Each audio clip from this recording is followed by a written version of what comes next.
नमस्कार, मैं सतीश गुप्ता। आज हमारे साथ हैं खेमराज शर्मा जी, वन अधिकारी हैं। सर नमस्कार सर। आज हम स्वागत करते हैं गुरु केपीओ के स्टूडियो में।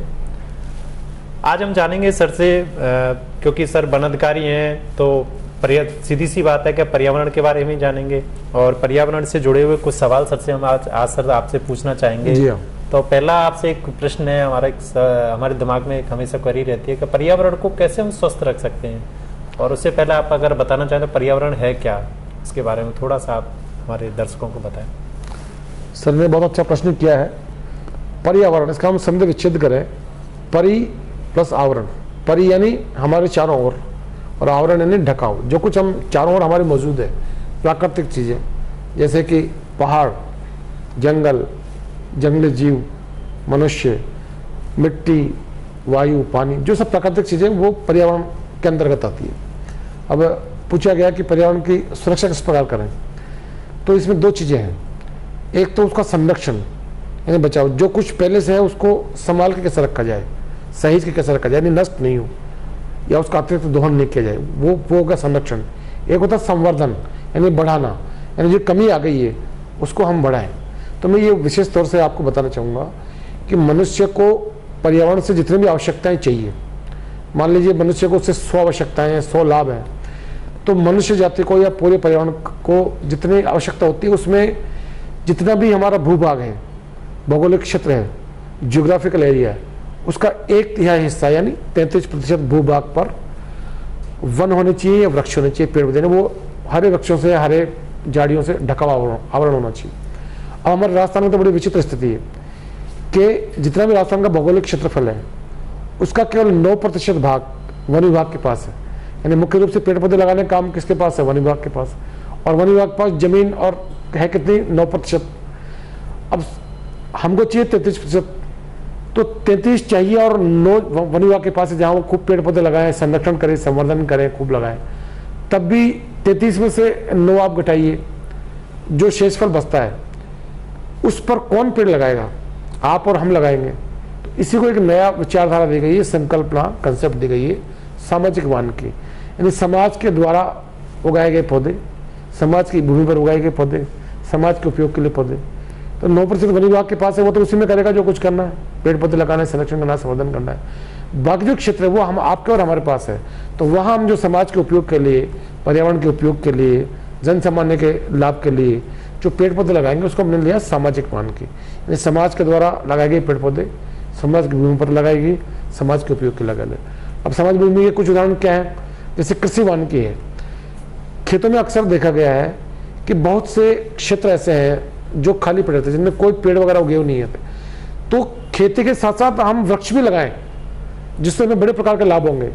जैसे अधिकतर क्या होता है कि जो गायों का गोबर होता है, पशुओं का, उसको हम काम में लेते हैं, कंडे जलाते हैं उसका, मतलब उसको हम ईंधन के रूप में उपयोग लेते हैं। अरे भाई, मैं तो कहता हूँ ईंधन के रूप में क्यों आप उपयोग में ले रहे हैं? उसे तो आप खाद के रूप में उपयोग में लीजिए, लेकिन किसान की आवश्यकता भी वाजिब है भाई, उसको ईंधन भी तो चाहिए।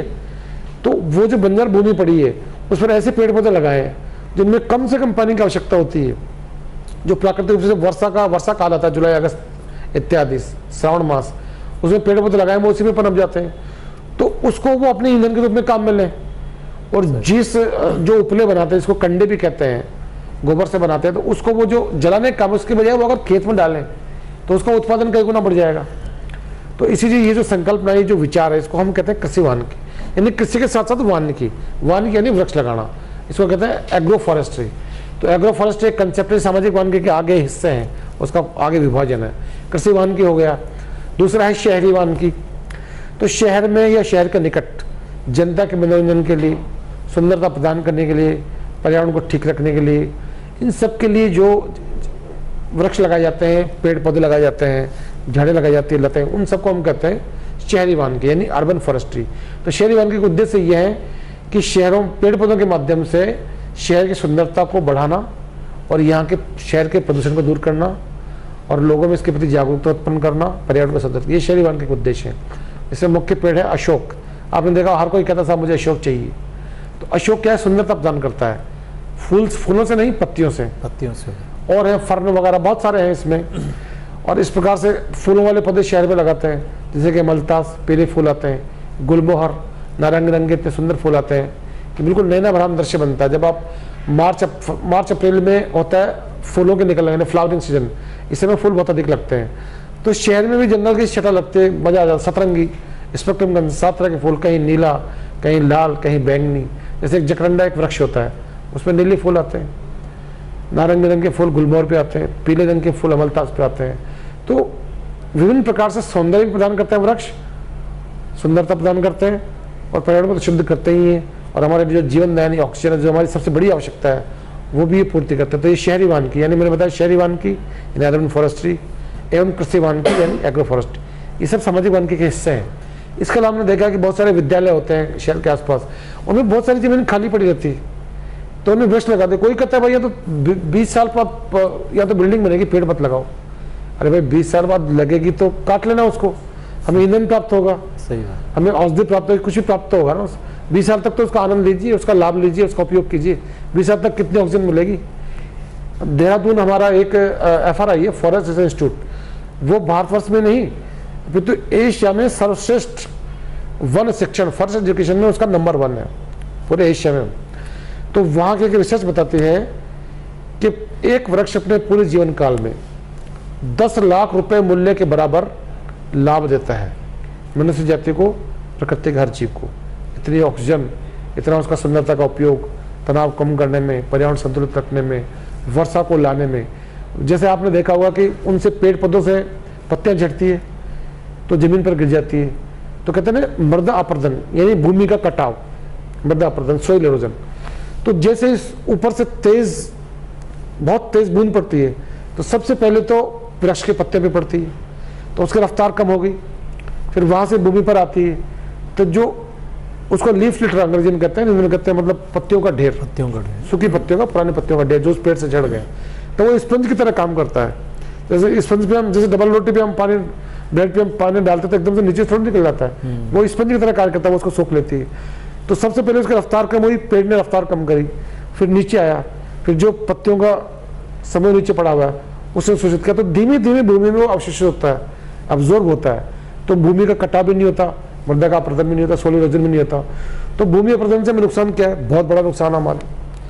अरे भाई हमने बहुत मेहनत करके, जैसे हमने मक्खन बनाया और मक्खन को उठा ले जाए तो सारा मजा खराब हो जाता है। तो भूमि की जितनी उर्वरा शक्ति है, उपजाऊ शक्ति है, उसमें अन्न को, बीज को उपजाने की शक्ति, वो तो टॉप सॉइल यानी सबसे जो ऊपरी सतह होती है, उसमें जितने भी आवश्यक तत्व हैं, पोषक तत्व हैं, जरूरी तत्व, वो सब मौजूद होते हैं। और वही अगर बह के कट जाए तो नीचे कुछ नहीं। और मैं समझाने के लिए कहूंगा कि अगर सिर कट जाए तो फिर बाकी शरीर का क्या करना है। तो जो उपजाऊ भूमि है वो तो चली गई हमारी, तो तेज वर्षा से वो उपजाऊ भूमि बह के चली जाती है। कहाँ पर? जहाँ पर उनकी आवश्यकता नहीं, जाके नदियों में जाएंगे, नदी समुद्र में जाएंगे, समुद्र में उसकी आवश्यकता नहीं उपजाऊ भूमि, हम वो तो हमें जमीन पर है। तो तेज वर्षा से जो मृदा का अपरदन होता है, कटा, उसके लिए भी अद्भुत चीज है। देखा दर्शकों, आज सर ने जो प्रकृति के बारे में हमें बताया, सर से एक लास्ट हम एक प्रश्न और पूछेंगे। सर, ऐसा वृक्षारोपण का ऐसा कौन सा मौसम होता है, कौन से सीजन में हम ज़्यादा से ज़्यादा पौधे लगा सकते हैं जिससे कि नेचर को ठीक रख सकें, फूल अच्छे आएँ और हमें देखने में अच्छा लगे? ऐसा कोई सीजन या कोई महीना ऐसा? सर ने बहुत अच्छी बात कही है कि वृक्षारोपण करने के लिए सबसे ज़्यादा अनुकूल मौसम कौन सा है। तो वैसे तो हम सभी जानते हैं कि वर्षा ऋतु इसके लिए सबसे बढ़िया है, सबसे बढ़िया मौसम है वर्षा ऋतु। लेकिन मैं आपसे कहना चाहूँगा कि वर्षा ऋतु शुरू होने से अगर आपको ये 2-4 दिन पहले लगा दें और वर्षा होने तक उसको किसी प्रकार कृत्रिम रूप से पानी देकर के, आर्टिफिशियल वाटरिंग करके जिंदा रखें, तो फिर जो पहली बरसात होगी तब से लेके जो लास्ट बरसात होगी तब तक का पूरा पानी उस पौधे को मिला, तो उसको राजस्थानी भाषा में बोलते हैं अमरिया, यानी अमर हो गया। वो तो मर ही नहीं सकता, कोई मार नहीं सकता उसको, नेचुरल डेथ तो होगी नहीं, कोई तोड़ के ले जाए वो बात अलग है। तो सबसे बढ़िया तो है कि एक बरसात के बाद आप लगा दें। लेकिन हमें कुछ ऐसे प्रोजेक्ट्स होते हैं कि हमें सुनिश्चित करना होता है, हमें निश्चित करना होता है कि ये मरे ही नहीं मरे, और बिल्कुल नहीं मरे, और सब ज़्यादा ये फले फूले पन पे फ्लरिश हो। तो उसके लिए उसको हम बोलते हैं एडवांस प्लांटिंग, यानी अग्रिम वृक्षारोपण। अग्रिम यानी पहले से किससे? वृक्षारोपण, वर्षा ऋतु से पहले। तो वर्षा शुरू होने से 8-10 दिन पहले वृक्षारोपण करते थे और उसमें कृत्रिम रूप से पानी देते रहते हैं जब तक पहली बरसात शुरू नहीं हो जाए। फिर तो पूरी बरसात का उसको लाभ मिलता है, प्राप्ति होती है, तो वो लगभग हमारा हो जाता है। फिर उसको आगे पानी देने की बहुत कम आवश्यकता रहती है। लेकिन यदि अग्रिम रूप से पानी देने की व्यवस्था नहीं है तो मैं तो यही कहूँगा कि आम नागरिक को तो एक बार वर्षा होने के बाद ही पौधे लगाने चाहिए। लेकिन पौधारोपण की जो पौधों की जो प्राप्ति है वो पहले से ला के रख लेनी चाहिए। इस समय में ये भी उल्लेख करना चाहूँगा कि जितने पौधे उनको लगाने हैं उससे 20% अधिक वो पौधे लाएँ। यानी 100 पौधे लगाने तो जहाँ से लाने वहाँ से 120 पौधे लाएँ। यानी 100 में लगाने जिंदा रखने तो कुछ लाने में टूट जाएंगे, कुछ उतारने में टूट जाएंगे, कुछ लगाने के बाद भी मर जाएंगे, कुछ लगाने समय किसी कारण से कुछ और, तो उसके लिए हम फिर दोबारा जाना पड़ेगा। तो आप वहीं पास में रख लें, जैसे मरे उसको प्रतिस्थापित कर दें, उसकी जगह दूसरे पौधे लगा दें, उसको रिप्लेस कर दें। ये मैं कहूँगा आपसे। देखा दर्शकों, आज हमने प्रकृति के बारे में देखा, बंजर खेती को भी हम कैसे ठीक कर सकते हैं। और मैं तो यही कहूँगा सभी दर्शकों से जो आज हमारा वीडियो देख रहे हैं कि एक पौधा, हर व्यक्ति एक संकल्प ले के एक पौधा मैं अपने जीवन में 1 साल में एक पौधा मैं जरूर लगाऊंगा, तो हम नेचर को बहुत अच्छे से बचा सकते हैं, अपने पर्यावरण को स्वस्थ रख सकते हैं और प्रकृति को बिल्कुल ठीक रख सकते हैं। शर्मा जी, आपका बहुत बहुत धन्यवाद। आप हमारे स्टूडियो में आए उसके लिए बहुत बहुत धन्यवाद। नमस्कार।